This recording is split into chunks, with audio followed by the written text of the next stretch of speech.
Assalamualaikum warahmatullahi wabarakatuh. Salam sejahtera untuk kita semua. Kembali saya Catur Sasongko hadir. Kali ini akan mempresentasikan materi yang ada di buku Pengantar Akuntansi 1 yang diterjemahkan dan diadaptasi sesuai dengan PSAK di Indonesia. Buku aslinya adalah Accounting, dikarang oleh Warren dan kawan-kawan. Kali ini saya akan membahas materi yang ada di bab 9 terkait dengan metode penyusutan aset tetap. Ya, jangan lupa untuk membeli buku original karena berisikan video pembelajaran, kuis, dan soal-soal yang Anda dapatkan secara online di e-learning.penerbitsalemba.com.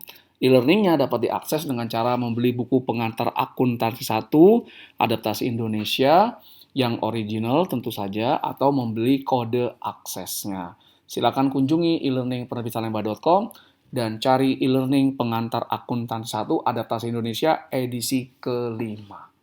Kita mulai pembahasan tentang penyusutan dengan membahas faktor-faktor yang mempengaruhi beban penyusutan atau depreciation expense. Faktor yang pertama adalah biaya perolehan aset tetap. Biaya perolehan aset tetap ini adalah biaya yang dikeluarkan oleh perusahaan untuk memperoleh aset tetap sampai aset tetap tersebut siap untuk digunakan. Nah, biayanya ini misalnya adalah harga beli asetnya, kemudian mungkin ongkos pengiriman, biaya pemasangannya atau instalasi, kemudian biaya uji cobanya. Pokoknya seluruh pengeluaran sampai aset tetap tersebut siap untuk digunakan. Nah, ini biaya perolehan aset tetap. Berikutnya yang mempengaruhi beban penyusutan adalah umur atau masa manfaat yang diharapkan. Ini masa manfaat adalah berapa lama misalnya mesin yang dibeli. Katakanlah aset tetapnya mesin dapat beroperasi. Katakan misalnya masa manfaatnya bisa 5 tahun, bisa 10 tahun mungkin ya. Nah, itu masa manfaat. Yang terakhir adalah estimasi nilai residu aset tetap. Nah, nanti ketika masa manfaat sudah berakhir, aset tetap tersebut bisa dijual nggak? Kalau bisa dijual dan dapat harga penjualan, itu adalah nilai residu dari aset tetap. Berikut ini adalah 3 metode penyusutan yang umumnya digunakan di perusahaan. Yang pertama adalah metode garis lurus atau straight line, kemudian metode saldo menurun ganda atau double declining, dan yang ketiga adalah metode unit aktivitas. Nah, pembahasan berikutnya itu akan membahas masing-masing tentang apa itu metode garis lurus, formulanya seperti apa, dan dilanjutkan dengan ilustrasi ilustrasi penerapan dari metode garis lurus atau straight line, saldo menurun ganda, dan unit aktivitas. Kita bahas yang pertama, metode garis lurus atau straight line. Dengan metode garis lurus, metode ini menghasilkan beban penyusutan atau depreciation expense yang sama setiap periodenya, misalnya per tahun. Nah, metode ini dapat digunakan apabila penggunaan aset tetap sama setiap periodenya selama masa manfaat aset tetap tersebut. Jadi kalau penggunaannya, katakan aset tetapnya 5 tahun masa manfaat, penggunaannya per tahun itu hampir sama, maka menggunakan metode garis lurus ini dapat diperbolehkan. Nah, formula untuk menghitung metode penyusutan garis lurus atau straight line itu adalah harga perolehan aset tetapnya dikurangi nilai residu jika ada dibagi dengan masa manfaatnya. Berikut ini adalah ilustrasi penerapan metode garis lurus atau straight line dalam menghitung penyusutan per periode, katakanlah misalnya per tahun. Diasumsikan harga perolehan aset tetap, misalnya mesin 100 juta rupiah, kemudian nilai residu, nilai saat masa manfaat itu berakhir, mesin tersebut diperkirakan memiliki nilai 10 juta rupiah, kemudian masa manfaat mesinnya akan digunakan selama 5 tahun. Maka, penyusutan per tahunnya dengan metode garis lurus, formulanya adalah harga perolehan tetap dikurangi nilai residu dibagi masa manfaat, maka penyusutan per tahunnya adalah di debit 100 juta dikurangi 10 juta dibagi dengan 5 tahun. Maka kita peroleh penyusutan per tahun adalah 18 juta per tahun. Jadi setiap tahun penyusutannya adalah 18 juta sampai akhir tahun kelima. Nanti di akhir tahun kelima, maka akumulasi penyusutannya 90 juta, harga perolehan 100 juta, sehingga nilai residu atau nilai tercatatnya adalah 10 juta.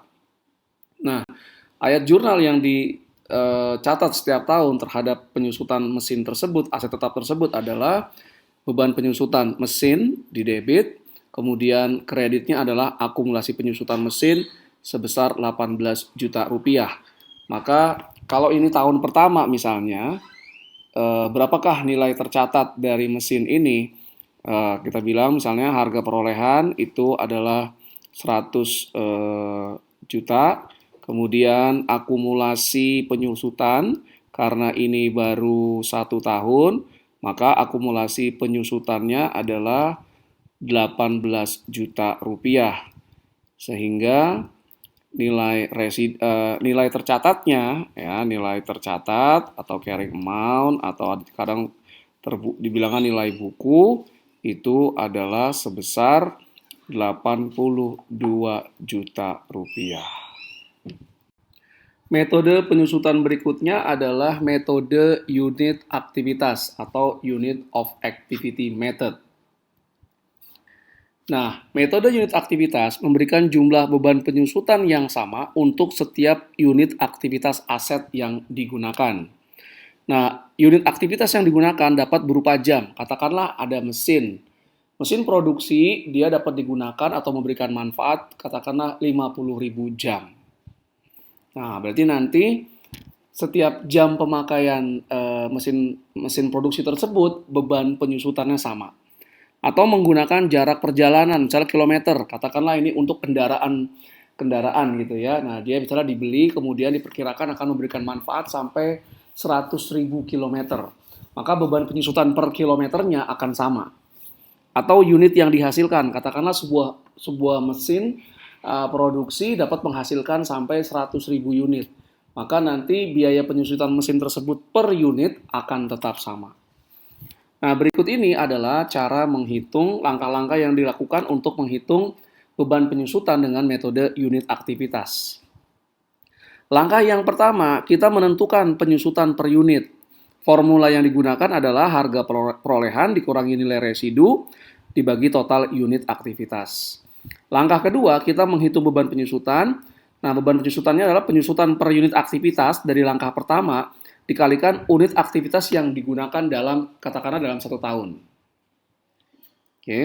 Nah, slide berikutnya akan memperlihatkan ilustrasi tentang penerapan metode unit aktivitas dalam menentukan beban penyusutan.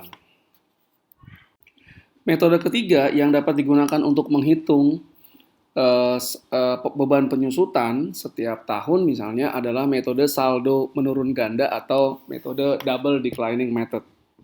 Nah, dengan metode ini akan menghasilkan beban penyusutan periodik yang menurun selama estimasi umur manfaat aset tersebut. Nah, berikut ini adalah tahapan untuk menghitung metode beban penyusutan dengan metode saldo menurun ganda. Yang pertama, kita menghitung dulu tarif garis lurusnya. Jadi katakanlah misalnya suatu mesin ketika baru dibeli, maka tarif garis lurusnya atau straight line-nya adalah mesin baru dibeli berarti kondisinya 100%, kemudian dibagi dengan masa manfaatnya dari mesin tersebut. Katakanlah misalnya mesin tersebut dipakai 5 tahun, maka tarif garis lurusnya 100% bagi 5 tahun, berarti 20%. Nah, kemudian menentukan tarif saldo menurun ganda. Tarifnya ini adalah 2 kali tarif garis lurus. Nah, 2 kali tarif garis lurus. Yang ketiga, menghitung beban penyusutannya. Nah, nanti akan saya jelaskan ilustrasi menghitung beban penyusutan dari aset tetap dengan menggunakan saldo menurun ganda atau double declining method. Berikut ini adalah ilustrasi perhitungan penyusutan dengan menggunakan metode saldo menurun ganda. Katakanlah perusahaan membeli mesin pada harga 48 juta rupiah, kemudian nilai residu dari mesin ini adalah 4 juta rupiah, dan masa manfaatnya adalah 5 tahun. Terima kasih segala perhatiannya, mohon maaf jika ada berbagai kekurangan. Assalamualaikum warahmatullahi wabarakatuh, salam sejahtera untuk kita semua.